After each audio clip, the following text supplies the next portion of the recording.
Hola, muy buenas tardes. Bienvenidos sean todos a este ciclo de videoconferencias de la Escuela de Salud Pública de México del Instituto Nacional de Salud Pública. Esta prácticamente es nuestra última videoconferencia de este año, que ha sido un año muy relevante en cuanto a todos los temas que se han impartido en este ciclo, que ha sido diseñado específicamente para todos los profesionales de la salud que están interesados en actualización en temas específicos de salud pública, también para egresados de nuestra escuela, para aspirantes, para estudiantes de posgrado de nuestra escuela y otras, pero también para todos a quienes les interesa el tema de educación continua y estarse actualizando y capacitando específicamente en algún área de la salud pública. Bueno, este año quiero hacer nada más, antes de empezar, un recuento muy breve sobre lo que ha sido este ciclo de videoconferencias, donde se ha escogido a ponentes de muy alto nivel, donde hemos buscado un tema en específico que es de la investigación a las políticas públicas, y de ahí que hemos buscado que estos ponentes tengan gran injerencia en el diseño, desarrollo y evaluación de estas políticas y el impacto que han tenido en México y en la región de las Américas. Muy brevemente quiero hacer una presentación donde quiero mostrar lo que ha sido este ciclo de videoconferencias de la investigación a las políticas públicas, donde se han impartido, como ya les comenté, diferentes temas de la salud pública, de la perspectiva de género, alimentación saludable y sustentable, lenguaje incluyente, etiquetado de advertencia, todo el tema acerca de la Encuesta Nacional de Salud y Nutrición, derechos humanos e interculturalidad, vinculación de la práctica de la investigación y docencia. También hemos tocado temas sobre hostigamiento sexual, y uno de los temas también muy relevantes ha sido el control de tabaco y nicotina en México, y así como estos temas de perspectiva de género, crianza y igualitarios. También el tema de salud planetaria ha sido un tema muy importante que se ha tocado específicamente en este ciclo. Todo el tema alrededor del rol y de la actividad física para promover estilos de vida saludable en México. También el tema de menopausia, que fue uno de los temas más vistos en este ciclo. El impacto de la tecnología educativa, también tocamos por primera vez este tema en este ciclo de videoconferencias. Impuestos saludables, lenguaje incluyente, también justo tratando de cerrar este ciclo con el tema de la investigación a la política pública, el tema de cáncer de mama, y hoy que cerramos este ciclo de videoconferencias con el tema de contención de la resistencia antimicrobiana. Y hemos tenido estas 20 videoconferencias a lo largo de este año, donde han participado, como ya les dije, ponentes de muy alto nivel. Han sido 27 ponentes. Hemos tenido hasta hoy 5.335 asistentes vía Zoom, más de 6.000 vistas en nuestro canal de YouTube, que los invito a que lo visiten también. También más de 17.000 participantes en Facebook, y se han emitido 5.044 constancias. Esto habla de un gran interés que ha despertado este ciclo que organiza la Escuela de Salud Pública de México. Bueno, como ya les comentaba, pues estos ponentes han participado a lo largo de este ciclo y entre otros. Entonces, pues sin más preámbulo, ahora sí, les agradecemos a todos los que han seguido este ciclo de videoconferencias durante todo este año, y les garantizamos que el siguiente año de igual manera estaremos preparando un ciclo de muy alto nivel como ha sido hasta ahora. Pues ya están listas nuestras participantes también, y antes de darles la palabra, quiero comentar sobre la ficha biográfica sobre nuestras dos ponentes, también muy destacadas en el campo de la resistencia antimicrobiana. Quiero empezar con la doctora Nair Dresser. Ella es investigadora del Centro de Investigación en Sistemas de Salud del Instituto Nacional de Salud Pública. Participa en proyectos de investigación relacionados con el acceso y utilización de medicamentos, calidad de atención y programas de optimización de uso de antimicrobianos. Ella pertenece también al Sistema Nacional de Investigadores, nivel 1. Y la doctora Dresser es médica, cuenta con una maestría en control de enfermedades infecciosas, doctorado en políticas de salud por la Universidad de Londres, y actualmente colabora con la Organización Panamericana de la Salud en iniciativas dirigidas a mejorar el uso de antimicrobianos. Muchas gracias, doctora Anaí, por acompañarnos. Y finalmente también, para continuar esta presentación, la van a dar en conjunto, la maestra Jennifer Keruevich, espero haberlo dicho bien. Ella es investigadora del Centro de Investigación en Sistemas de Salud, también de este mismo instituto. Participa en proyectos de investigación relacionados con la gobernanza, la prescripción y el uso de antimicrobianos, así como la vigilancia de toda esta resistencia antimicrobiana con perspectiva de una salud. La maestra Jennifer es bioquímica clínica por la Universidad de las Américas Puebla, maestra en medicina molecular por la Universidad de Radboud en los Países Bajos, y se ha especializado en las temáticas del enfoque Una Salud y las intervenciones de cambio de comportamiento en instituciones sanitarias. Pues muchas gracias a las dos por estar en esta videoconferencia, y doctora Anaí, te cedo la palabra. Muchas gracias y bienvenida. Tu micrófono. Muchísimas gracias, doctora Nenetzen, por la amable presentación. ¿Me pueden escuchar bien? Sí, te escuchamos muy bien. Sí, ok. Voy a compartir pantalla.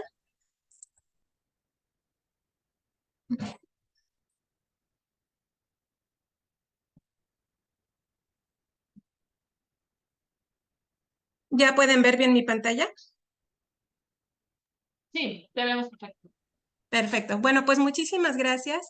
El tema que vamos a hablar hoy tiene que ver con la contención de la resistencia antimicrobiana y cómo esto se relaciona con la mejora de la prescripción y la perspectiva de una salud, que son temas que se trabajan ampliamente en el instituto desde la investigación y también con nuestros estudiantes.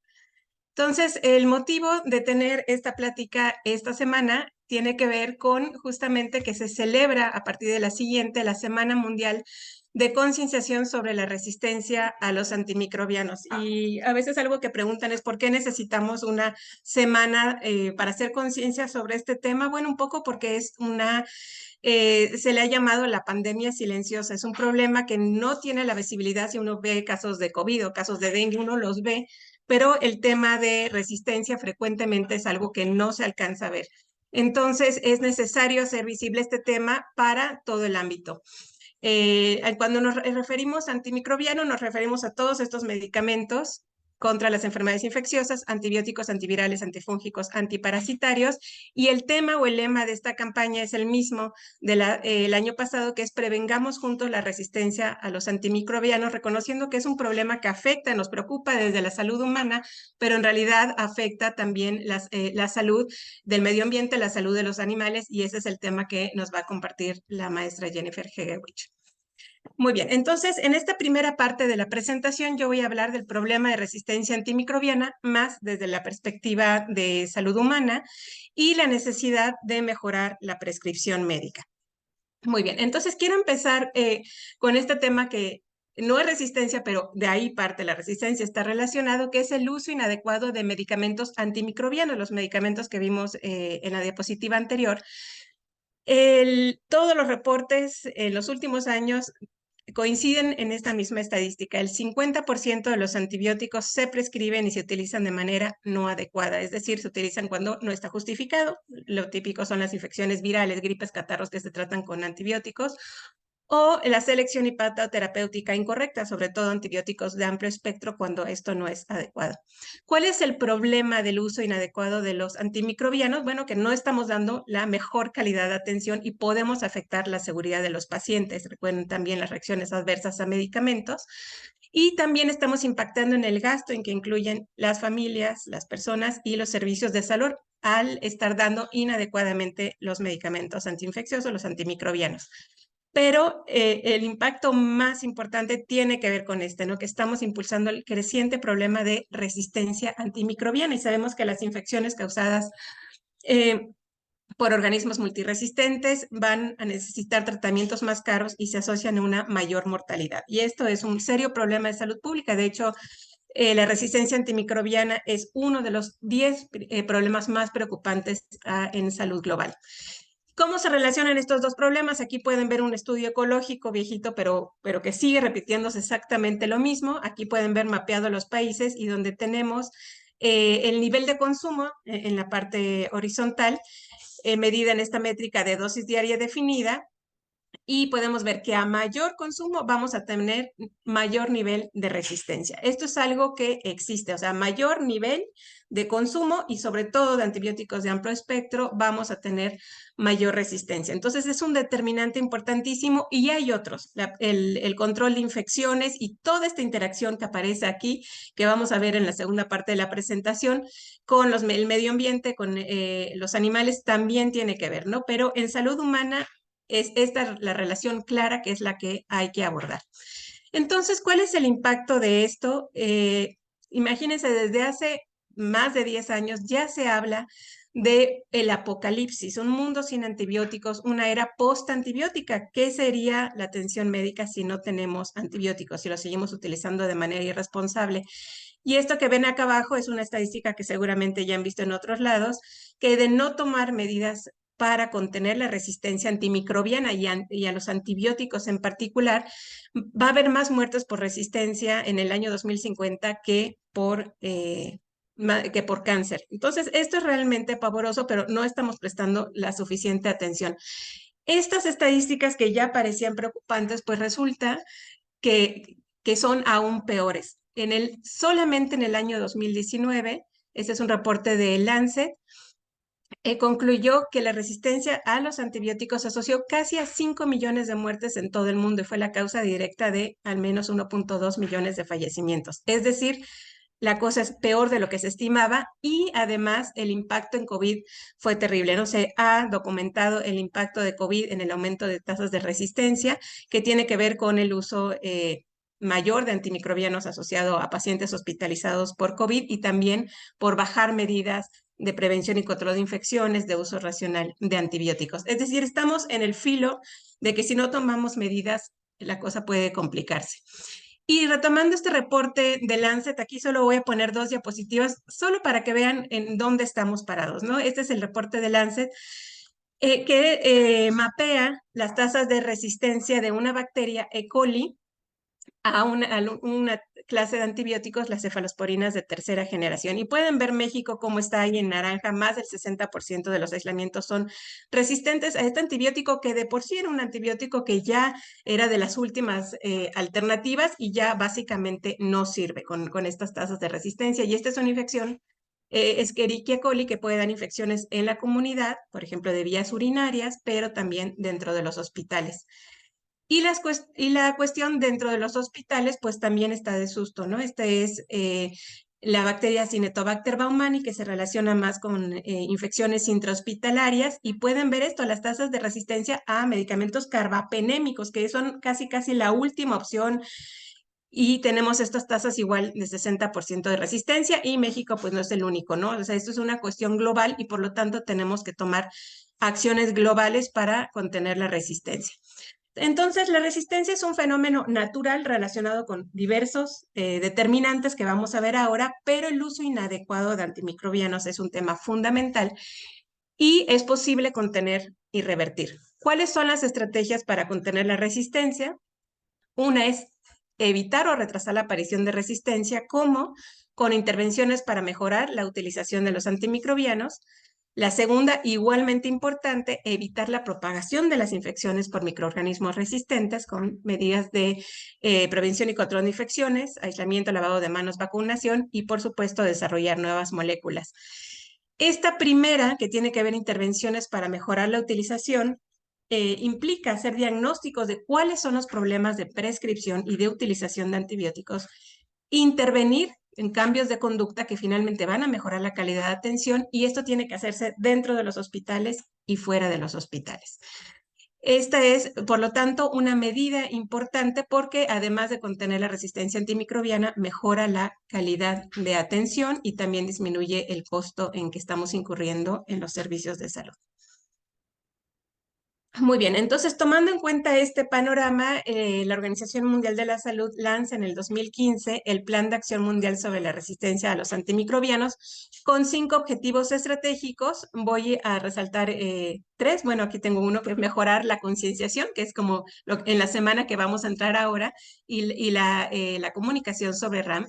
La segunda, de lo que se trata el resto de la presentación, es la vigilancia y la investigación sobre uso de antimicrobianos y sobre resistencia, reducir la incidencia de infecciones y la cuarta es utilizar de forma óptima los agentes antimicrobianos. Y aquí en esta cuarta es donde se sientan en lo que es llamado ahora programas de optimización de uso de antimicrobianos o PROA, también llamados gestión de antibióticos o en inglés su nombre es Antimicrobial o Antibiotic Stewardship, que deberían de hacerse idealmente en el sector hospitalario y también hay intervenciones de PROA en el ambiente comunitario. Muy bien, entonces este plan de acción de la OMS se refleja o cada país lo adopta y lo publica adaptado a sus condiciones y es lo que hizo México, publicó en el 2018 su estrategia nacional y pueden ver y la actualiza en el 2022, la pueden consultar en el Diario Oficial de la Federación y aquí tienen delineo solo 3 líneas de acción que tiene que ver con los cursos de capacitación continua para todos los profesionales de la salud sobre resistencia, establecer sistemas de vigilancia rutinarios de la medición del consumo y del uso racional de los antimicrobianos y promover programas sobre gestión de antibióticos en todos los hospitales públicos, privados y sociales de segundo y tercer nivel. En el caso de México, se decidió hacer, y en otros países igualmente, empezar a trabajar con los hospitales donde el uso de antibióticos es muy intensivo, pero lo ideal es empezar también a actuar fuera de los hospitales a nivel comunitario. Entonces, ¿qué implican estas intervenciones o las acciones para mejorar el uso de los antibióticos o los PROAS? Implica tener una estructura. Esa estructura dentro de los hospitales incluye tener un equipo responsable sobre PROA o sobre optimización de uso de antimicrobianos. Incluye tener un plan con objetivos de cuál es el problema que uno va a abordar. Suministro de medicamentos es importantísimo, ¿no? Para no hacer medicina basada en existencia, sino realmente en evidencias. Ligar la planificación y compra abasto de medicamentos a la realidad también de la vigilancia de resistencia antimicrobiana, guías clínicas y capacitación de recursos humanos. Estos son componentes estructurales centrales para mejorar la calidad de la prescripción. Y hay 2 sistemas de vigilancia que son fundamentales. Tenemos que estar vigilando el uso y el consumo de antimicrobianos. El consumo son estas medidas cuantitativas, que es cuánto, y el uso es como el uso racional. Y la vigilancia de resistencia de infecciones y de infecciones asociadas a la atención a la salud en el caso de hospitales. Con estos 2 sistemas de vigilancia yo puedo identificar los problemas prioritarios e implementar intervenciones dirigidas a mejorar la prescripción y con ello, como ya dijimos, mejorar la calidad de atención, contener la resistencia y optimizar la gestión de medicamentos. Entonces, esta es la estructura que existe en los hospitales, pero también la misma lógica opera fuera de los hospitales. Entonces voy a hablar de estos temas rápidamente, de qué es lo que está pasando en México, qué se ha hecho, ¿no? Entonces, estos son algunas investigaciones sobre consumo de antibióticos. Yo tengo que saber qué estoy haciendo, qué está pasando en consumo y uso de antibióticos para poder detectar problemas y hacer intervenciones. Estos son resultados de la red PUCRA de la UNAM y pueden ver cómo ellos van mapeando cuáles son los tipos de antibióticos que presentan mayor consumo. Aquí lo pueden ver a lo largo de los años. Cefalosporinas, sobre todo cefalosporinas de tercera generación, ¿se acuerdan del mapa de resistencias? Carbapenémicos, lo pueden ver también en el mapa de resistencia que presenté, y vancomicina. Y fíjense qué interesante, esta red obtiene 16 datos de 16 hospitales y la variación entre hospitales es tremenda. Tenemos hospitales que tienen 20 dosis diarias definidas de uso de antibióticos y hay hospitales que tienen más de 120 y con diferentes patrones de utilización. Entonces, hacer este benchmarking o comparación entre hospitales nos permite ver por qué estoy consumiendo tanto, cuáles son las causas y qué debo hacer al respecto. Y no solo es hacer esta comparación entre hospitales, sino idealmente tenemos que empezar a hacer estos estudios dentro de los hospitales. Este es un resultado de una de nuestras alumnas de epidemiología que mapeó el consumo por servicios dentro de un hospital, y pueden ver aquí a la derecha cómo en un piso que era medicina interna estaban vigilando y haciendo acciones para mejorar la prescripción de antibióticos con buenos resultados a lo largo de 4 años, pero en las otras salas, sobre todo en cirugía, esto no estaba sucediendo. Entonces, hacer este tipo de estudios nos permite identificar lugares donde tengo que actuar y optimizar el uso de antibióticos.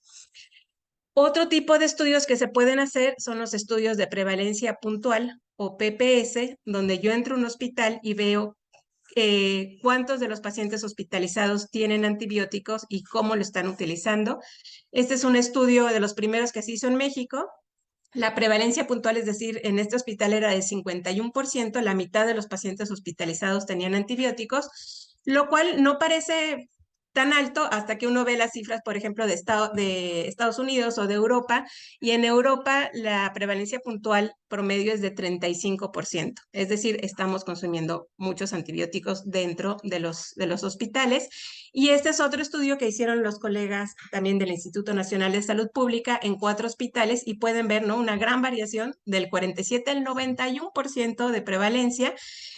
Y miren nuevamente los mismos resultados que se van repitiendo: antibióticos más utilizados, cefalosporinas de tercera generación, ceftriaxona, carbapenémicos, y mayoritariamente tratamientos empíricos, no se hacen cultivos para dirigir la terapia, y usos muy prolongados, ¿no?, de ceftriaxona y de otros antibióticos que lo que causan es este uso largo, pues la selección de bacterias resistentes. Y este es un estudio que hicimos como parte de la colaboración con la Organización Panamericana de la Salud, donde hicimos estos estudios PPS en 5 países. Ahora tenemos 22 países, pero todavía no lo publicamos. Pero en esta publicación pueden ver la prevalencia de los diferentes tipos de antibióticos, también sobre el 60%, no aparece aquí, pero pueden ver el tipo de antibiótico, pues lo mismo, ¿no? Tenemos ceftriaxona, carbapenémicos y aquí abajo la vancomicina, ¿no? Entonces, esto nos permite decir, tenemos que investigar con más profundidad para qué se están dando estos antibióticos y cómo mejorar su prescripción. Y este es algo que sale en todos los estudios: la profilaxis quirúrgica, que debería de darse con ciertos antibióticos y solamente durante el día de la operación. Y lo que encontramos, este es un subanálisis de los hospitales de la Secretaría de Salud de la Ciudad de México, es que el 88% de las profilaxis quirúrgicas son inadecuadas. Sin apego al antibiótico de elección, pueden ver la mitad son ceftriaxona, que no es el de elección. Quizás tiene que ver con desabasto, ese es un tema importante, y también por la duración. La mayoría duran más de 24 horas, ¿no? Hemos encontrado profilaxis de 5, 7, 8 días, todo lo cual abona a la resistencia antimicrobiana. Muy bien, esos son un poco los problemas, pero algo que yo veo positivo es que ya se están haciendo intervenciones interesantes en los hospitales de México. Aquí pueden ver una intervención hecha por el Hospital Médica Sur, que es uno de los PROAS más antiguos y más exitosos en México, donde ellos mismos también hace 10 años detectaron que la profilaxis quirúrgica era inadecuada, y lo que hicieron fue hacer este tipo de intervenciones de tipo educativo, poner estos diagramas de flujo pegados en los quirófanos, en las salas, dar capacitación a los médicos, revisar, darle retroalimentación a los prescriptores, a los cirujanos, sobre su calidad de prescripción. Y miren cómo en el paso de 3 años logran pasar de un 43% de apego a la profilaxis quirúrgica adecuada, a las guías de profilaxis, hasta a casi un 70%. Es decir, a este tipo de intervenciones educativas, de retroalimentación, con bastante éxito. Y hay otro tipo de intervenciones, y esta es una publicación del Hospital Gea González, un hospital público, donde hacen una intervención distinta, hacen una intervención basada en grupos de WhatsApp, donde tienen a los especialistas infectólogos, pero también al equipo de farmacia y también el equipo de microbiología, todos en un chat, y están controlando el uso de los antibióticos que más generan gasto y que más generan resistencia. Entonces, en un año logran hacer 8,000 intervenciones restringiendo pipertazo, no son antibióticos de muy amplio espectro, clindamicina, quinolonas y otros, y pueden ver el impacto económico importante, ¿no? El costo de ahorro representó $130,000 solo para un antibiótico, para colistina, y $64,000 para carbapenémicos. O sea, todo esto era un uso excesivo. Y al bajar el consumo de estos antibióticos, miren qué interesante, los aislamientos de dos bacterias súper peligrosas, ¿no? Pseudomonas aeruginosa y Acinetobacter baumannii, disminuyeron en un 75% los aislamientos de estos cepas resistentes. Y la tasa de mortalidad general por infecciones nosocomiales no aumentó. Esto es importante. Generalmente hemos encontrado que en los hospitales hay mucho miedo a bajar el consumo de antibióticos porque pueden estar generando mayor mortalidad, y lo que encontramos en este caso es que no es así. Hay que estarlo vigilando. Pero bueno, estas son solo dos experiencias de los problemas que existen en prescripción de antibióticos en los hospitales y algunas de las soluciones, ¿no? Que pueden ser como esta, además de tipo restrictivo o de educativas. Ahora, ¿qué es lo que pasa en la comunidad? Porque tenemos que estar vigilando el uso de antibióticos, la prescripción de antibióticos en los hospitales y fuera de los hospitales. Entonces, perdón, aquí tenía esta diapositiva mal. Este es un estudio viejito, hicimos hace muchos años, que era sobre la tendencia de consumo de antibióticos comparando varios países, y esto refleja sobre todo el consumo extrahospitalario, son datos de distribución de medicamentos.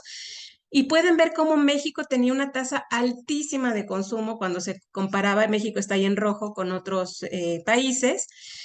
Y que esto que reflejaba, otros estudios decían que reflejaba problemas de automedicación o autoprescripción y de prescripción médica. El 40% de los antibióticos en ese periodo eran vendidos sin receta. O sea, este alto consumo, el 40% tenía que ver con automedicación, pero también tenía que ver con prescripción. Un ejemplo clarísimo es el 70% de los pacientes con infecciones respiratorias agudas, gripes, catarros, que no requerían antibióticos, les prescribían los médicos antibióticos. Entonces, un problema dual, ¿no? De prescripción y automedicación. Y pueden ver aquí, no sé si se note en color verde, esto es Chile, que reguló la venta de antibióticos solo con receta médica, buscando parar la automedicación con estos medicamentos en 1999, y logró bajar bastante, ¿no? Las tasas de consumo. Algo así pasó en México cuando se visibilizó, ¿no? Este problema de automedicación también con antibióticos, y en 2010 se reguló la venta de antibióticos solo con receta médica. Esta es una intervención, ¿no? También importante regular la prescripción, la venta de antimicrobianos. Y los resultados fueron interesantes. Aquí pueden ver a lo largo del tiempo las tendencias de consumo en México, fuera de los hospitales, les decía, sobre todo, de los diferentes tipos de antibióticos, y pueden ver que la penicilina, que es la barra gris oscuro que está arriba, era lo que más se consumía y que tenía que ver mucho con automedicación, sobre todo ampicilina, amoxicilina, que era con lo que la gente se automedicaba, ¿no? Y después de la intervención, después de la regulación, logró disminuirse en 12% el consumo de este tipo de medicamentos. Incluso estos picos, ¿no? Invernales que había, pues ya no aparecían tanto, lo cual en cierta manera fue muy positivo, un éxito hacer este tipo de regulación. Pero miren, los otros tipos de antibióticos no sufrieron realmente cambios porque pues la prescripción médica inadecuada continuaba, ¿no? Entonces, este reto de calidad. Y luego un efecto secundario que fue los consultorios en farmacias que se habilitaron, miren cómo dice ahí, ¿no? Para no perder venta de antibióticos. Y aquí pueden ver, pues, el nuevo panorama que tenemos ahora, ¿no? Los consultorios de farmacias ya ofrecen 1 de cada 7 de las consultas ambulatorias en país, ¿no? El 70% de las personas con problemas de salud y el 70% con COVID se atendieron por primera vez en un consultorio de farmacias. ¿Y qué es lo que se está prescribiendo en las farmacias?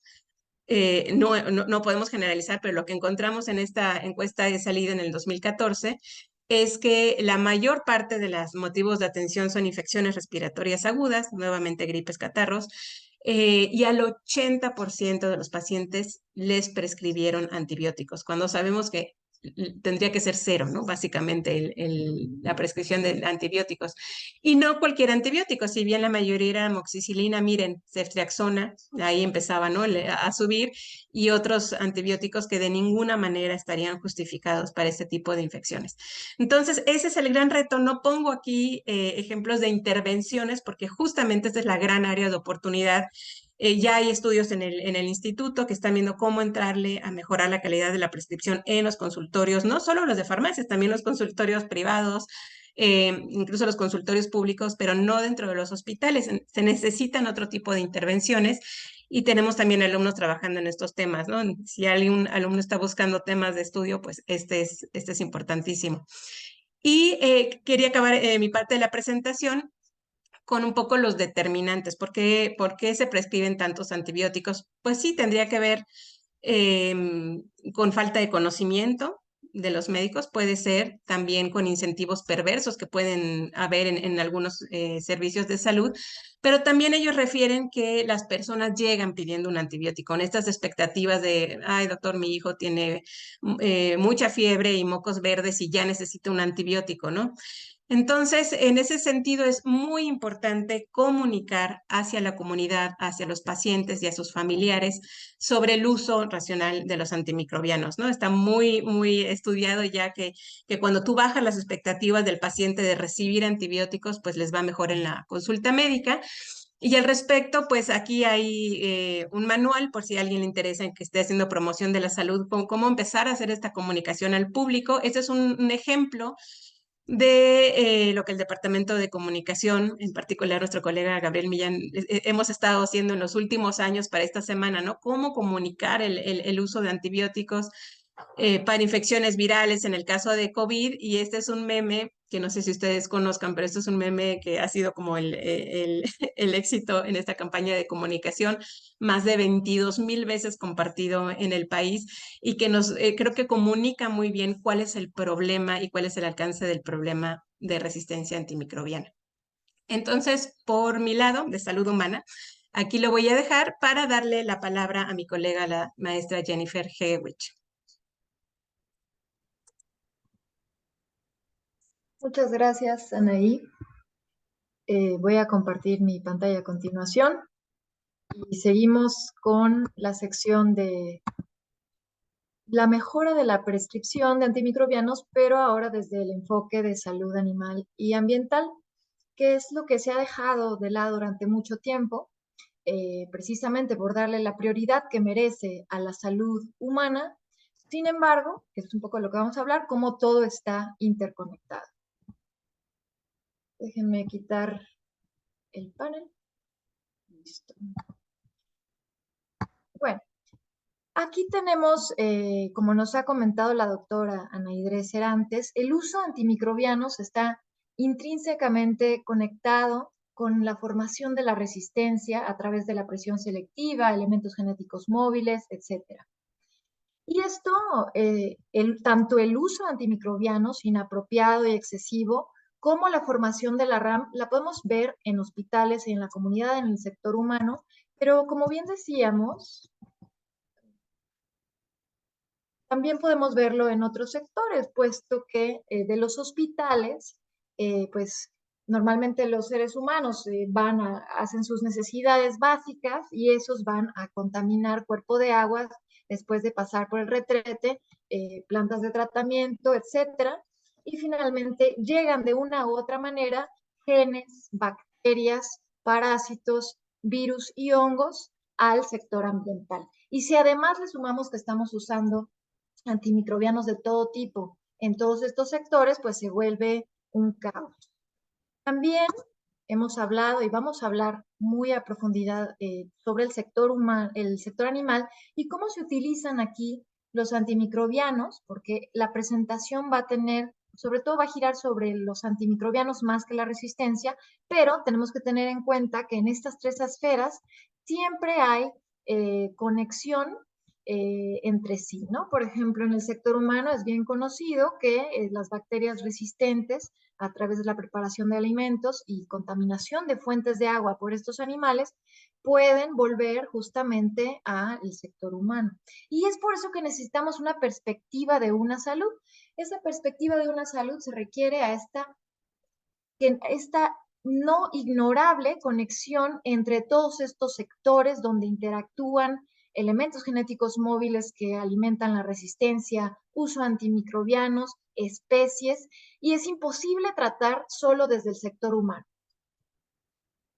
Bueno, esta diapositiva la presentó la doctora Anaí, pero quiero retomar esta parte de utilizar de forma óptima los agentes antimicrobianos, que está dentro del Plan de Acción Mundial de la Resistencia Antimicrobiana, pero vamos a verlo desde los ojos del sector animal y ambiental. Y también vamos a orientarlo más a lo que pueden hacer los prescriptores, porque todos aquí tenemos un rol que jugar y un poco también que pueden hacer los individuos en estos otros sectores que a veces se nos hacen ajenos. También la investigación tiene que tiene que interactuar en todas estas secciones, leyes y regulaciones, planeación conjunta, abogacía, y los políticos también, los tomadores de decisiones que van a estar ocupados de las leyes y las regulaciones. Hoy no vamos a tocar ese tema tanto, tangencialmente, pero solamente quisiera que lo recordasen. Aquí retomamos este concepto del uso inapropiado y excesivo de los antimicrobianos, fomentando la RAM en el sector de abasto, de animales de abasto. ¿Por qué usamos cada vez más antimicrobianos y sobre todo antibióticos, aquellos diseñados para luchar contra las bacterias? Precisamente porque somos 8,000 millones de personas ya desde noviembre de 2022. Además, hay un mayor consumo de carne y para mantener esto también tenemos producción intensiva y eso a veces lleva a, por ejemplo, tener hacinamiento de los animales y eso es un caldo de cultivo perfecto para tener pues más infecciones y a veces estas infecciones son resistentes. ¿Y por qué se utiliza tanto los antibióticos, los antimicrobianos en animales de abasto? Un poco como pasa en la parte humana, la profilaxis para prevenir infección, pero también como metafilaxis, es decir, si un animal enferma y el resto de la cabaña no sabemos si está enfermo o no, pues prescribimos a toda la cabaña. Pero lo ideal sería pues hacer un análisis epidemiológico para saber si es cierto en vez de sobremedicar a todos. Y porque durante muchos años, desde los 90 especialmente, se han empezado a utilizar los antibióticos como promotores de crecimiento, porque se dieron cuenta que los antibióticos ayudan a la deposición proteica y ayudan al animal a ganar peso. Y bueno, pues entonces en ese sentido se ha calculado que en la ganadería se utilizan más del 75% del total de los antimicrobianos en general en todas las esferas, lo cual pues pone a los hospitales en un cachito, aquí no sé si se ve el pie, y la comunidad un poco más en el 30, el 25% o 20% restante, por lo cual es esencial abordar también el uso de antibióticos acá. Porque claro, dijimos, impacta la salud humana, la sanidad animal y tiene efectos gigantescos. Sin hablar de la diseminación de la resistencia antimicrobiana, que bueno, vamos a tocar brevemente. Como ustedes saben, igual estos animales están en contacto con los productores, tienen heces que también son aprovechadas para estiércol, para cama de aves, donde esta resistencia, si existiera en los microorganismos que tienen estas especies, se sigue diseminando y esto puede llegar de la granja a la mesa de múltiples maneras. Pero bueno, si quisiéramos preguntarnos ¿dónde abordar el problema principal en el sector animal? ¿Cómo empezaríamos? Aquí quiero referirme a un estudio que hizo Cristian López Valderas en el 2021, donde él fue a explorar los conocimientos, actitudes y prácticas de los médicos veterinarios o tecnistas, de productores pecuarios y encargados de farmacias veterinarias para conocer un poco más sobre la prescripción, venta, uso de antimicrobianos y cómo este sector o esta pequeña población veía o entendía la resistencia antimicrobiana. Es un estudio exploratorio muy pequeño, una muestra muy pequeña, pero nos ayuda a entender qué está pasando. Y eso también debemos explorar desde la investigación para saber hacia dónde dirigirnos, un diagnóstico situacional. Debemos hacer muchos para también hacerlo de manera correcta. Lo que vimos es que los conocimientos de los médicos veterinarios sí eran relativamente buenos, sobrepasaban el 75% del total de preguntas planteadas, de la puntuación en general. Los de los productores pecuarios aquí en azul no fueron tan buenos, el 44% respondió bien a todo, y los encargados de farmacia veterinaria, que muchas veces no son veterinarios en sí, llegaban más o menos al 60%.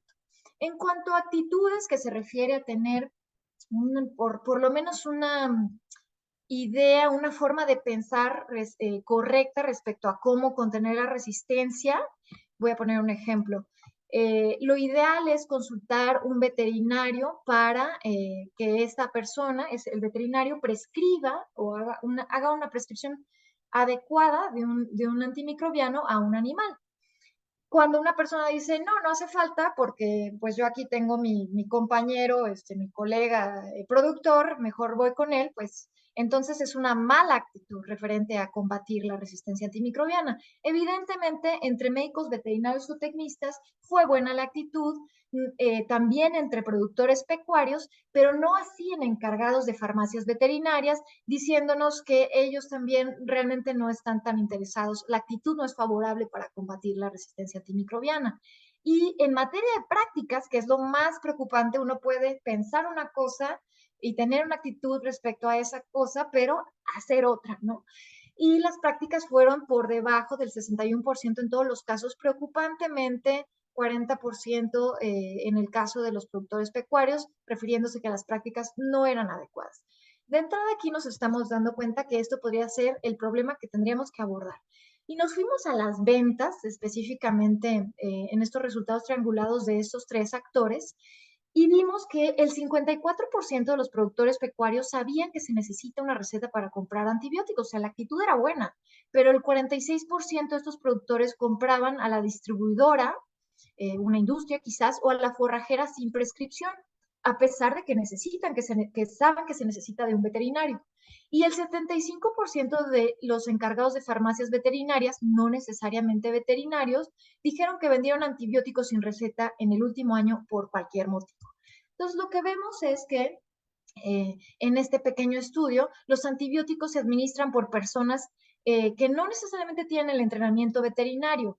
Entonces, se requeriría una campaña de educación y concientización para estas personas y también recordatorios para los médicos veterinarios, porque lo que vimos es que cuando también se les preguntó a estos tres actores sobre si conocían en México la normatividad que se refiere al uso de antimicrobianos según su riesgo y la prohibición de utilización de ciertas sustancias para uso y consumo de antimicrobianos, realmente 3/4 de los entrevistados ignoraban dicha normatividad. Entonces, si ignoran dicha normatividad, tampoco la van a cumplir.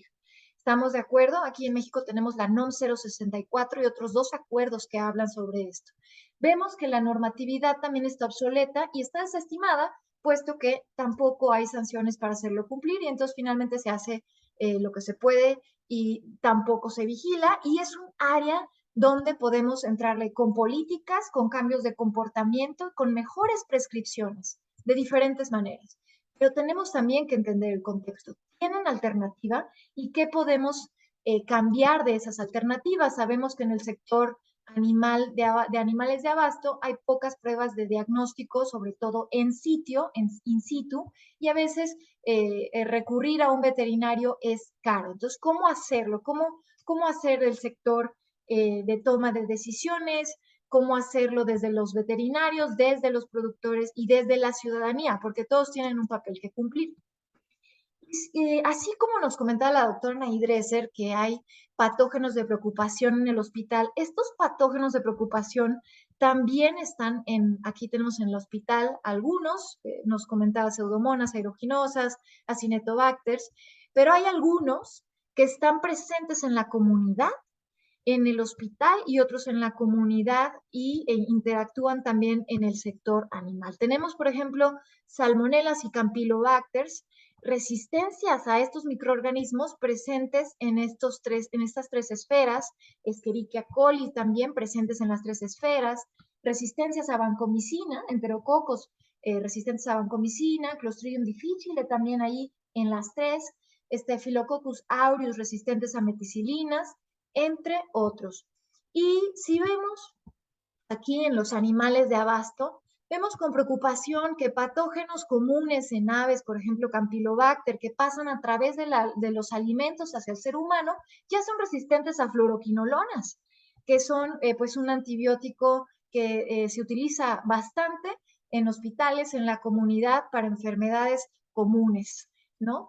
Entonces, imagínense si quizás dejara de el microorganismo ser susceptible a las fluoroquinolonas, y es básicamente lo que estamos promoviendo con este uso excesivo e inapropiado en todos estos sectores.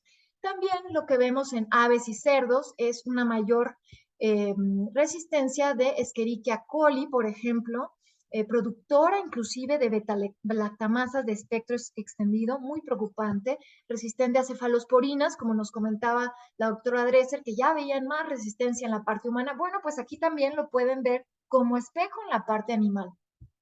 También tenemos resistencia a tetraciclinas en microorganismos como Moraxella, en vacas, en ganado, resistencia a pseudomonas aeruginosas en equinos, resistentes a carbapenémicos, es decir, que si un microorganismo de esta índole pasara al hospital, bueno, pues seguramente sería de alta preocupación que interactuara con un ser humano, ¿no? Y salmonelas, Heidelberg tenemos en aves, o otras salmonelas resistentes a cefalosporinas y quinolonas y fluoroquinolonas en cerdos, entre otros Streptococcus también resistentes a penicilinas en cerdos. Entonces aquí tenemos que sin duda hay que poner atención a este problema. ¿Y cómo podemos hacerlo en animales de abasto? Sabemos que entre los salubristas cada vez más se integran los veterinarios al campo para que seamos realmente un equipo multidisciplinario tipo Una Salud. Entonces vamos a hablar de esto también. Los veterinarios deberían evitar o no usar para nada los antimicrobianos como promotores de crecimiento, y reducir el uso de antibióticos críticos para la medicina humana, como cefalosporinas, fluoroquinolonas, por ejemplo, algunas de los que mencionamos anteriormente. En el caso de metafilaxis, antes de recetar a toda una cabaña, como se dice, cuando un animal está enfermo, se necesita un conocimiento profundo de las instalaciones. ¿Qué está pasando en el entorno donde está el animal? El estado de salud general de la manada, y ver si hay un animal representativo, además del enfermo, antes de prescribir en general. Esta es información de la Asociación de Veterinaria de Estados Unidos, por lo cual reitero, aquí también es necesario ceñirse a las mejores prácticas y guías internacionales y luego adaptarlas a las nacionales. Y tenemos que movernos hacia allá y dejar el empirismo tan frecuente que existe en todos los ámbitos. En el caso de los parásitos, durante muchos años, también en la parte humana, se dijo hay que desparasitar cada cierto tiempo, y cada vez más se escucha, porque también hay optimización de antimicrobianos en el sector animal, evite su uso frecuente, y si va a dar una dosis que sea óptima, que no sea subóptima, porque entonces si no pone a las bacterias en un estado en el que sobreviven las más resistentes, y entonces estamos en un cuento de nunca acabar. Y sobre todo, así como en la parte médica, aquí también es importante supervisar los resultados de tratamiento antimicrobiano, tener registros de qué antimicrobianos se han prescrito por el veterinario, y pues estar constantemente constatando qué sirvió aquí, porque somos seres humanos y tenemos un sesgo de memoria, aunque sea un profesional de la salud tan importante como son los médicos veterinarios o tecnistas. ¿Qué pueden hacer los productores y los encargados de farmacias veterinarias? Ya mencionamos que son dos entidades que pueden recibir más educación y estrategias de cambio de comportamiento, porque a veces el tener la educación y la concientización no necesariamente desemboca en el cambio de comportamiento. Esa es otra sesión completa que hemos dado con Senacica, y vale la pena seguir insistiendo con el cambio de comportamiento cuando la educación no es suficiente. Bueno, y también entre productores, y es importante enfatizar las buenas prácticas, como dijo la doctora Nay Dresser, es mejor que no aparezca la infección, sobre todo para no alimentarla más, no alimentar las resistencias con el uso inadecuado de antimicrobianos, ¿no? Entonces, mejor prevenir infecciones con higiene, no mezclar animales de diferentes procedencias, administrar vacunas, modificar los factores ambientales de estrés, por ejemplo, con agua, saneamiento, control de roedores y prevenir hacinamiento y destete temprano, ¿no? A los ciudadanos siempre tenemos un papel y más ahora que tenemos las redes sociales, podemos exigir cada vez más que la carne no tenga promotores de crecimiento. Si se preguntan qué pasa en México, tenemos una prohibición para promotores de crecimiento específico, por ejemplo, clenbuterol, pero no tanto así para antimicrobianos altamente usados o críticamente importantes para la salud humana. Entonces es importante también para nosotros involucrarnos en la política, en las decisiones, en la investigación para exigir, para preferir menos consumo de estas especies que sabemos que requieren mucho uso de antimicrobianos, ¿no? ¿Y cómo se ven estas restricciones de POA que nos comentaba la doctora Ana Dresser ahora en los animales de abasto? Voy a mencionar el ejemplo de Dinamarca. ¿Cómo se optimiza el uso de antimicrobianos en animales de producción? Dijimos, lo mejor es regular o detener el uso de promotores de crecimiento. Aquí vemos de este lado los antibióticos que se utilizaban en los 90s, en azul los promotores de crecimiento y acá los terapéuticos para bovinos y cerdos, y se prohíben en el 2000 y vemos cómo baja aquí la administración de antibióticos. Luego se prohíben se restringen más bien las fluoroquinolonas y empieza a subir un poquito porque están usando otro tipo de antibióticos porque hay infecciones, estamos midiendo, equilibrando. Y luego se restringen el uso de cefalosporinas de tercera generación tan importantes para el ser humano y que creen ya más o menos se estabiliza. Además, ellos hicieron su propia intervención de optimización, que fue la estrategia de tarjeta amarilla, que fue tu productor acompañado de un veterinario. Si tú usas más antimicrobianos, y para esto tienen un sistema de vigilancia de compras de uso de antimicrobianos que podríamos tener en México si trabajamos hacia eso, bueno, entonces con eso se dan cuenta cuánto consume cada región, cada productor. Y si uno se pasa, entonces tarjeta amarilla, ojo, te estás pasando, y si es reincidente, entonces sí hay una sanción económica. Entonces, pero lo que pueden ver es que pues tal vez no eran tan necesarios estos promotores de crecimiento y esta exageración de antimicrobianos de amplio espectro que estábamos dando antes. ¿Cómo lo hicieron? Con aditivos a la alimentación, probióticos, prebióticos, prevención, estrategias de bioseguridad, subvenciones, etcétera. Así es que se hace y son este tipo de estrategias dirigidas a cada uno de los actores que tenemos que explorar cada vez más en México. Ahora, vamos al uso de antimicrobianos en medicina veterinaria, que es las pequeñas especies, gatos, perros. Aquí tenemos una gráfica que viene del CIPARS, que es el sistema de vigilancia que tiene Canadá, y vemos que, claro, es en Canadá, pero vemos que de este lado hay uso de antimicrobianos veterinarios que son más bien destinados o de baja importancia para el ser humano y son más de corte veterinario, y esos son los que se utilizan en vacas, perros, animales de abasto, vacas, cerdos, equinos, aves. No así pasa en el tema de perros y gatos, donde se ve que se utilizan antibióticos de amplio espectro como cefalosporinas, fluoroquinolonas y penicilinas. Y aquí se utilizan como de primera línea. Entonces, lo que vemos es en infecciones autolimitadas, como pasa ahora en la comunidad que nos presentaron anteriormente, se ve que lo primero es cefalosporinas y fluoroquinolonas para tratar enfermedades comunes de piel, de infecciones del tracto urinario, etcétera. Y pues esto no solamente se ve en Canadá, en otro estudio en Bélgica, el 83% de los antimicrobianos que se utilizaban en pequeñas especies era justamente también de antimicrobianos críticos para la salud humana. Entonces, lo que vimos también es que, bueno, pues esto ha fomentado un perfil de resistencia, por ejemplo, Streptococcus pseudointermedius resistente a la meticilina, E. coli productora de beta-lactamasas de espectro extendido, Klebsiella y Acinetobacter productoras de BLE también, que son pues amenazas también en el hospital, ¿no? De infecciones asociadas a la atención a la salud.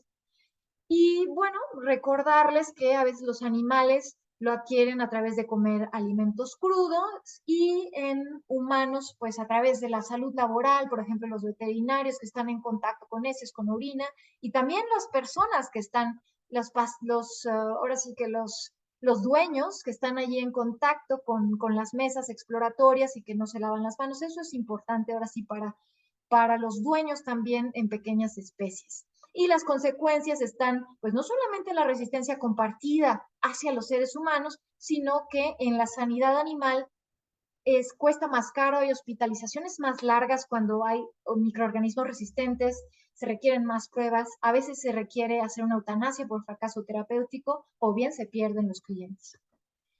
Y bueno, estos PROAS de los que hablaba la doctora Naidresser también se pueden replicar aquí, ya está en proceso de hacerlo en veterinaria. Es más difícil porque resulta que en la veterinaria a veces, pues por la adecuación al peso del animal, no siempre hay disponibilidad de tratamiento o bien, pues no está aquí la productora de fármacos o es más caro producirlos, entonces a veces hasta les recetan los mismos de corte humano, ¿no? Entonces, ¿qué nos dice Lloyd y Page respecto a PROAS en veterinarios? Nos dice que echemos un ojo a los signos y síntomas de enfermedad por una detección temprana, al diagnóstico, preferiblemente con pruebas rápidas, que sea confirmado, que no sea por sospecha. Y la selección de antibiótico que sea con base en guías. Seguimos basándonos mucho en lo empírico y que tengamos alternativas. Decíamos, hace rato hablábamos sobre las vacunas, es mejor prevenir que ya está instalada una infección resistente y que este antibiótico sea con conocimiento de la farmacocinética y la farmacodinámica, que no sea a distancia, ¿no? Ahora se ha escuchado cada vez más tras la pandemia, sí, una receta a distancia. No, que sea con conocimiento del historial clínico del paciente, que es un animalito, factores de enfermedad subyacentes, etcétera. Y que se tome en cuenta, ahora sí que sin adivinar, el peso del animal, dosis diaria, duración y vía. Esto es lo mismo que en hospitales. Nos referimos a cómo mejorar a los prescriptores ahora en la salud veterinaria. Cómo mejorar la prescripción a través de dar guías sobre cómo ir paso a paso checando qué hacer. Y también es muy importante la educación del dueño a través de carteles, por ejemplo, para que entiendan cómo es esto de la resistencia antimicrobiana, y el desenlace siempre es monitorear qué pasó, seguimiento, ¿no? Refinar, reemplazar, reducir y revisar. Tener en cuenta menor calidad, siempre se prefiere la vía oral ante escala sistémica y la calidad debe mejorar siempre. Y ya hay pruebas, por ejemplo, en gatos, en 2016-2018, que usaron una herramienta en línea para ver qué podría usar en vez de, por ejemplo, estas cefalosporinas o fluoroquinolonas que se utilizan críticos para la salud humana, y vimos que disminuyó la prescripción con esta herramienta en línea del 75% al 67% en este estudio. Y bajaron el uso de cefalosporinas de tercera generación, que es lo que queríamos. Sin embargo, en este estudio pasan algunas cosas no previstas y por eso es importante revisar. Las penicilinas, el uso de penicilinas aumentó.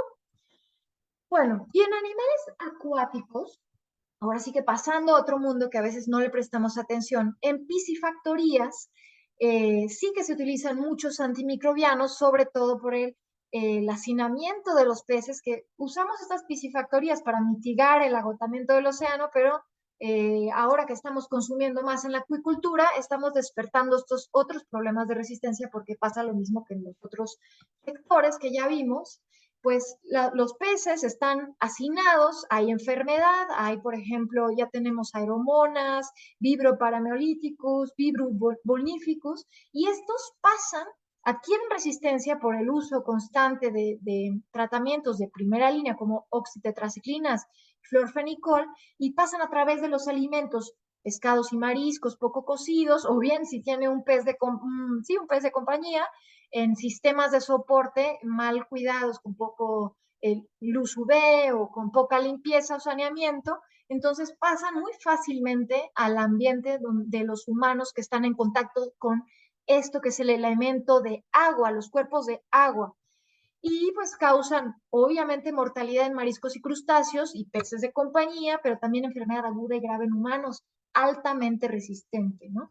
Aquí lo mejor es hacer recomendaciones de bioseguridad, atender signos de enfermedad temprana, retirar peces muertos, reducir el estrés y, bueno, pues básicamente esto para evitar el paso de microorganismos o la formación de resistencias en estos animales, y también decir que como es un ambiente, como decimos, donde se puede diseminar tanto resistencias como antibióticos, es importante respetar los periodos de retiro. Los antibióticos que se administran a estas granjas de peces quedan en el agua, quedan en el pez, debemos esperar que se metabolice un poco y antes de darlo al alimento, a los seres humanos, para seguir fomentando la resistencia, ¿no? ¿Qué pasa en el uso de antibióticos antimicrobianos en agricultura y plantas ornamentales? Ahí la transmisión es por aguas recuperadas, tratadas. Ahorita vamos a hablar un poco de cómo se trata el agua. Y o abono, esas heces que vienen, ese estiércol que se utiliza en el sector de abasto, puede pasar también utilizarse para mejorar los cultivos, claro, y entonces también pasan los microorganismos resistentes si fuese el caso. Y también muchas veces no asociamos que la fumigación también puede ser con antibióticos, con antiparasitarios y con antifúngicos, ¿no? Y muchas plantas y agrícolas y cultivos se fumigan: el ajo, cebolla, col, maíz, lechuga, papa, trigo, manzanas, peras. Vean aquí, por ejemplo, en esta gráfica, cómo aumenta el uso de antifúngicos en Estados Unidos en los últimos años, brutalmente. Y pues sabemos que los triazoles son de gran importancia, sobre todo para combatir enfermedades como Aspergillus fumigatus en el ser humano, en aves, etcétera, que se adquieren desde el ambiente, de animal a animal, entre otras, ¿no? Aquí vemos algunos de los plaguicidas más importantes antibióticos: streptomicina, oxitetraciclina, gentamicina, triazoles, y hasta la ivermectina, que es un antiparasitario, también se está administrando aquí, y puedes llegar a ser un problema que esté fomentando la resistencia en estos ambientes. Y aunque hay menos evidencia de transmisión desde el sector ambiental a otros sectores, parece ser que cada vez más se encuentra este vínculo. Pasa con menor frecuencia, pero las mutaciones ahí están, las transferencias horizontales ahí está, y tenemos que poner el ojo sobre esto, más investigación. Y decir que estos plaguicidas sin duda terminan o acaban con nuestros polinizadores, que son justamente los que permiten el crecimiento de todas estas verduras, frutas, etcétera. ¿Qué prácticas integradas de la gestión de plagas podemos usar para reducir el uso de antimicrobianos? Bueno, en general ya dijimos, reducir. Y esto no le compete solamente a nuestros tomadores de decisiones, sino a nosotros, que tenemos también huertos, que tenemos plantas y otras cosas de política, sí que les compete a ellos, pero dijimos, no hay que ser un ciudadano pasivo, hay que exigir, hay que investigar, hay que leer. Y también los investigadores tienen una muy clara responsabilidad sobre evidenciar la necesidad de la regulación de las concentraciones inhibitorias mínimas aceptables de antimicrobianos en el medio ambiente. Tenemos que regular esto para que ya no tengamos estos aumentos pues loquísimos que están fomentando la resistencia antimicrobiana en este ambiente también. No pasa lo mismo que la rotación de cultivos. Si uno rota los cultivos, las plantas están más fuertes. Si uno tiene monocultivos, sin duda no. Igual con los antifúngicos, que son muy especiales, no son tan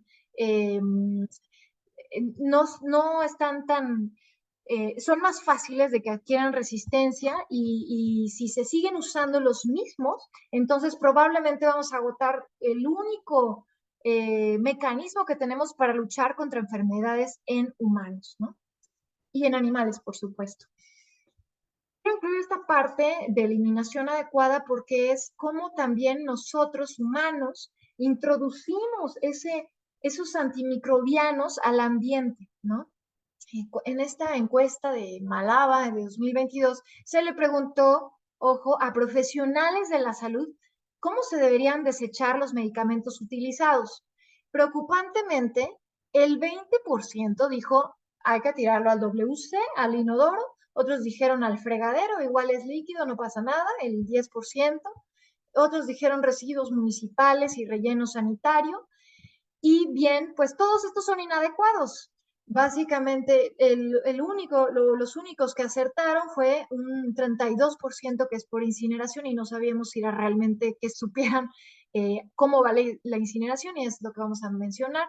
En algunos países, incluido México, los medicamentos están clasificados como residuos de manejo especial y se mandan o hay colaboraciones, por ejemplo, la industria con organizaciones de la sociedad civil, como es el Sistema Nacional de Residuos de Envases para Medicamentos o de Medicamentos, donde, por ejemplo, tenemos uno en el instituto, se recolectan estos medicamentos y llegan entonces a estas instalaciones y ahí se incineran, pero no permitiendo un poco, conteniendo que pasen los antimicrobianos al ambiente, ¿no? De otra manera, en el agua, en los rellenos sanitarios, habría un lixiviado seguro afectando a patógenos comensales a través de transferencias horizontales de la resistencia. ¿Qué pasa? Hay confusión, falta información, quizás instrucciones no hay claras, hay lugares, la pregunta es, en el caso de México, por ejemplo, hay en algunos sitios de la República, pero en otros no. ¿Qué tenemos que hacer para empujar esto cada vez más? A veces se tiene la iniciativa por la parte de la industria privada, pero no realmente está legislado. Y a veces, como decíamos al principio, la concienciación no corresponde con el comportamiento. Yo puedo saber que se elimina adecuadamente llevándolo a estos programas de recolección de medicamentos, pero no hacerlo porque está muy lejos. Y es allí donde tenemos que entrarle con intervenciones de cambio de comportamiento, ¿no? Y bueno, pues ahora, ¿a dónde van esos antimicrobianos que la gente vierte inadecuadamente, inapropiadamente en el WC? Bueno, pues van de las aguas municipales que se llaman, desde casa, todo este drenaje, a veces, sobre todo en lugares, en ciudades pequeñas, directamente a efluentes de ríos, a veces se van en fosas sépticas y entran a efluentes subterráneos. Lo mejor es que estuviese conectado a una planta de tratamiento y de la planta de tratamiento se le dan procesos mecánicos, biológicos y a veces de desinfección y entonces ya regresa a los cuerpos de agua como océano, ríos, sedimentos y agua potable. Pero resulta que en México se hace, tenemos más de 4,000 plantas de tratamiento, pero 50% de ellas todavía no trabajan con la calidad de vida y a veces la mayoría nos quedamos en el procesamiento 2 biológico, entonces esto permite que las bacterias, otro tipo de microorganismos resistentes y genes, vayan y se introduzcan de nuevo a estos elementos, agua, estos cuerpos de agua, ¿no? El tratamiento parcial de las plantas tratamientos de aguas residuales aún no es suficiente para eliminar este problema que fomenta la RAM sin duda, ¿no? Es un caldo de cultivo perfecto. Y bueno, los antibióticos como tal o se biodegradan o se absorben en los lodos, hay lodos que salen de estos procesamientos, o bien hay residuos de antimicrobianos que entran directamente en el ambiente. ¿Qué organismos resistentes hemos encontrado ahí? Y bueno, el doctor Galarde del CISEI nos comenta que justamente se han identificado, por ejemplo, klebsielas resistentes a cefalosporinas y carbapenens, que es también de último recurso, preocupantemente en aguas residuales, y otros investigadores del CISEI también han encontrado, por ejemplo, Streptococcus aureus resistentes a meticilinas, o bien se ha reportado también E. coli productoras de bleo, enterococcus resistentes a vancomicinas. Entonces, ¿qué se puede hacer aquí? Lo mejor sería regulación. Nosotros tenemos una NOM 001, donde tendríamos que entrarle con regulación de concentración inhibitoria mínima, pero hasta el momento solamente se refiere a las colonias presentes, sobre todo coliformes. Hay coliformes 1, pero no hay mención de la resistencia antimicrobiana. Eso es lo que podemos ahora hacer, ya que estamos en México, sobre todo se tiene ahora un subcomité técnico contra la resistencia antimicrobiana en la parte ambiental. Eso es lo que debemos promover. Y sobre todo reducir en general el uso de antimicrobianos desde las pruebas hospitalarios, esperemos comunitarios, y esta incipiente investigación que empieza a hacer los pruebas en pequeñas especies, en animales de abasto y en el ambiente. Eso se necesita, tener más información de México, ¿no? Y finalmente, COVID-19, así como lo tuvo en hospitales, también vierte su impacto pues en el uso de antimicrobianos y la RAM. Como bien nos comentaban al principio, hay un mayor consumo global de antibióticos, hasta el 80% de personas que ingresan a hospitales en COVID se les da algún tipo de antibióticos. Los programas de optimización de antimicrobianos hospitalarios, algunos colapsaron sin duda, afortunadamente se están reinstituyendo, y preocupantemente se usaron algunos antimicrobianos veterinarios para el ser humano por desinformación, que no eran específicos, ¿no? Entonces, para tratar la enfermedad, como ivermectina, ¿no? Poniendo otra vez sobre la mira, promoviendo la resistencia antimicrobiana. Y también se incorpora un peligro nuevo, que es el incremento de uso de biocidas y desinfectantes, donde hay nueva evidencia que dice que, por ejemplo, en el caso de las bacterias, los genes de la resistencia antibiótica se pueden heredar junto con genes de resistencia a metales o a biocidas. Las células tienen formas de defenderse, entonces al heredarse conjuntamente, si uno estresa mucho al microorganismo con biocidas, igualmente puede heredarse por mecanismos de transferencia horizontal, este plásmido que le confiere resistencia. Y decir que también ha aumentado excesivamente los plásticos, el equipo de protección personal, y un problema alimenta otro, porque los plásticos fungen ya como una balsa donde los microorganismos pueden subir, pueden formar biofilmes, y si son microorganismos resistentes pueden viajar por ejemplo, del drenaje de un hospital, aunque haya sido tratado, hasta el lugar más recóndito, y pues básicamente entrar a estos sectores, inclusive llegando a dañar a especies que ni la debían ni la temían, por ejemplo, animales silvestres, ¿no? Y con esto termino. Básicamente es importante modificar la prescripción y el uso de antimicrobianos. Esto es tarea de todos, ya lo hemos mencionado. Muchas veces nos quedamos en, es tarea del prescriptor en hospitales, es tarea del prescriptor en comunidad. No, es tarea de que va y consume antimicrobianos, de quien va y exige antimicrobianos en la comunidad, de dónde tiran estos antimicrobianos, si lo llevan al CINGREN, por ejemplo, en el caso de México, a otros lugares, y bien de cuántos pesticidas quizás estamos utilizando para nuestras plantas, ¿no? Inclusive plaguicidas.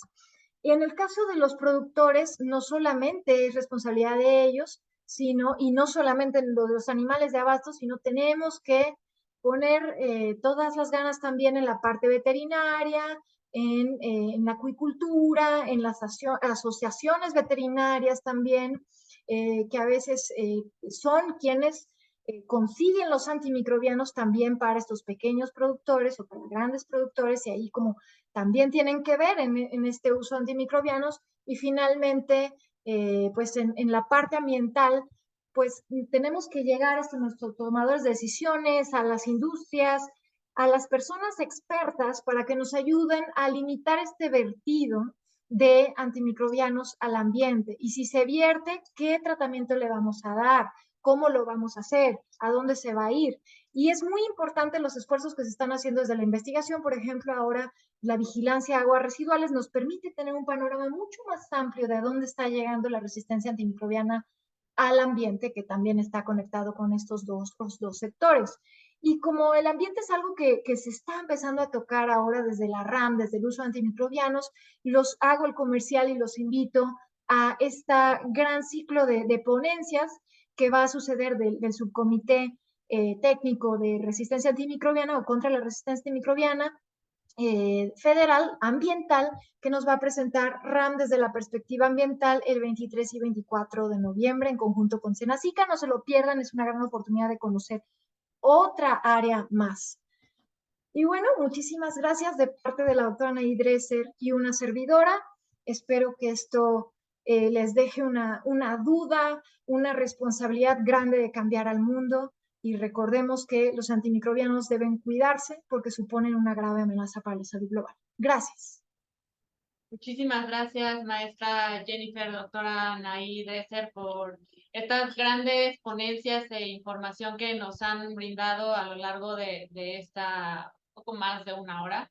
Y creo que fue muy rico todo lo que nos mostraron y el tema que debemos de seguir trabajando y que desde el Instituto Nacional de Salud Pública se está haciendo a través de esta línea de investigación que ya han comentado de todos estos proyectos, pues es estos objetivos ya muy bien planteados, ¿no? Que comentaban en este plan de acción, que no nada más es en México, sino a nivel mundial, que es mejorar la concienciación y conocimiento de toda la resistencia antimicrobiana, esta vigilancia y la investigación sobre ese uso que justamente han estado hablando a lo largo de esta presentación.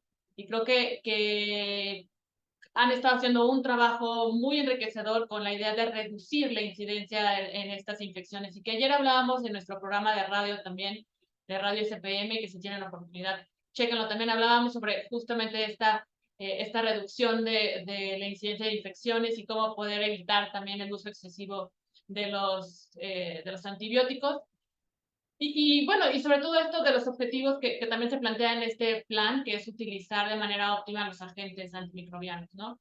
Y con la idea también de hacer una inversión en nuevos medicamentos con el fin de tener mejores diagnósticos, trabajar sobre las vacunas y otras intervenciones, como la educativa también, que ya presentaban muy bien varias intervenciones donde se ha visto la reducción el uso de antibióticos tanto en hospitales privados como públicos, y creo que estas prácticas de seguir trabajando sobre el hacer llegar la información tanto a la población, pero también a los profesionales que están en los hospitales, que están en los consultorios, pues es de gran valor. Muchísimas gracias a las dos. Tenemos muy poquito tiempo, ya prácticamente un par de preguntas nada más. Sé que ya la doctora Anaí ha estado contestando en el chat algunas, pero bueno, voy a leer una de Paula Purizaca, que dice, bueno, muchas felicidades por el trabajo y excelentes ponencias, y tiene 3 preguntas para cualquiera de las dos. ¿Se tiene alguna regulación o reporte de uso de antibióticos en pacientes inmunosuprimidos? ¿Hay alguna diferencia epidemiológica?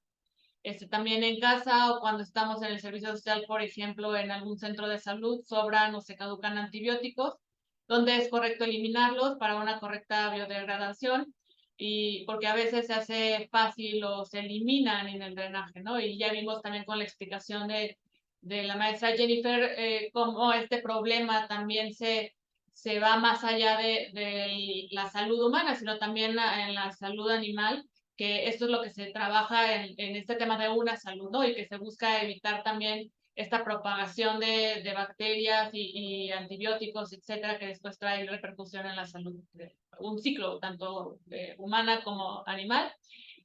Y dice, a veces se hace fácil o los eliminas en el drenaje, y en los hospitales, ¿qué comités debe supervisar la eliminación correcta de los fármacos?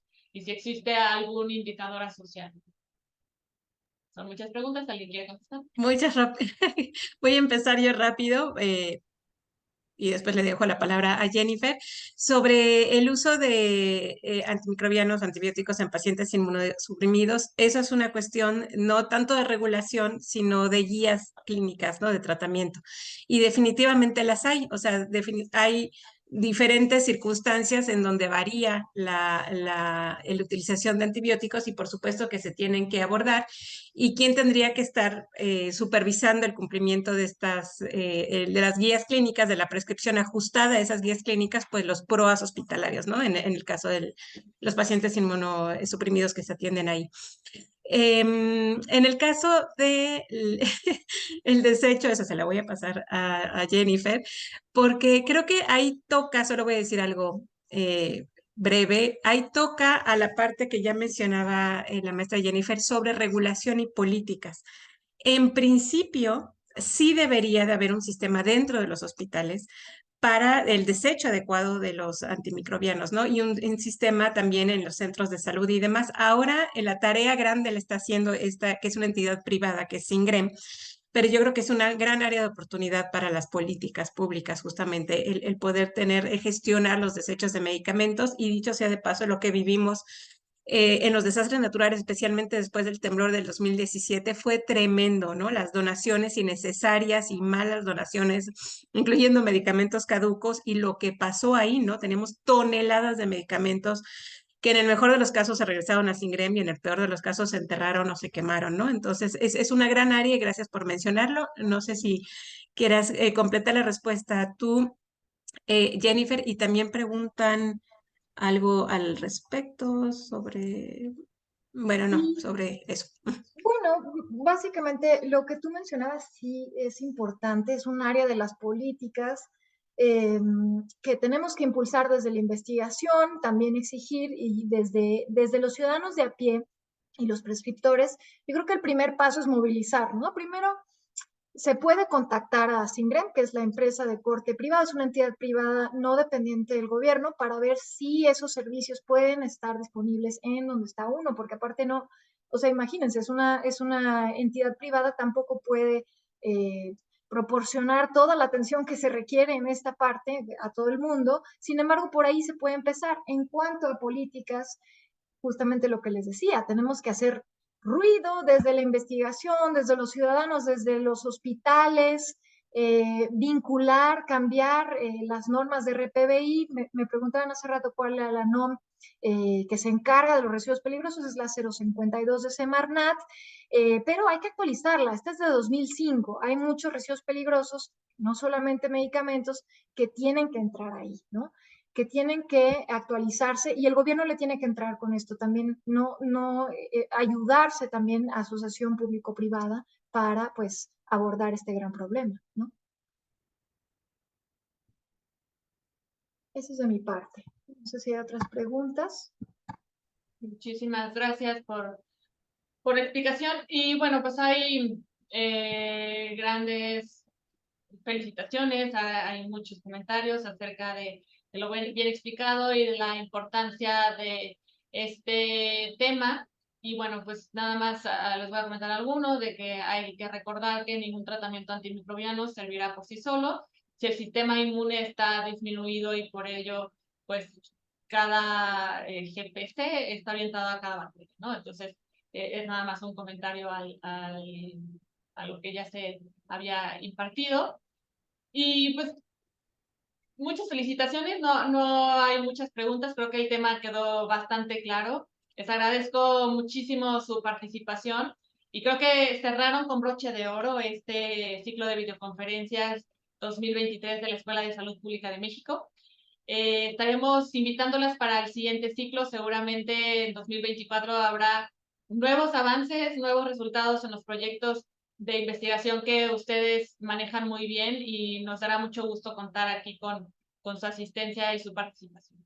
Pues les extendemos su constancia de participación, les agradecemos a todos los que, como ya comentaba al principio, nos han acompañado a lo largo de este año en este ciclo de videoconferencias. Estaremos preparando y les estamos preparando ya un ciclo de videoconferencias 2024, de igual manera con ponentes de muy alto nivel y con temas de actualidad que seguramente les va a ser de su interés y que también van a tener oportunidad de actualizarse en estos temas. Muchas gracias nuevamente a todos. Gracias, maestra Jennifer, doctora Anaí, y estamos en contacto.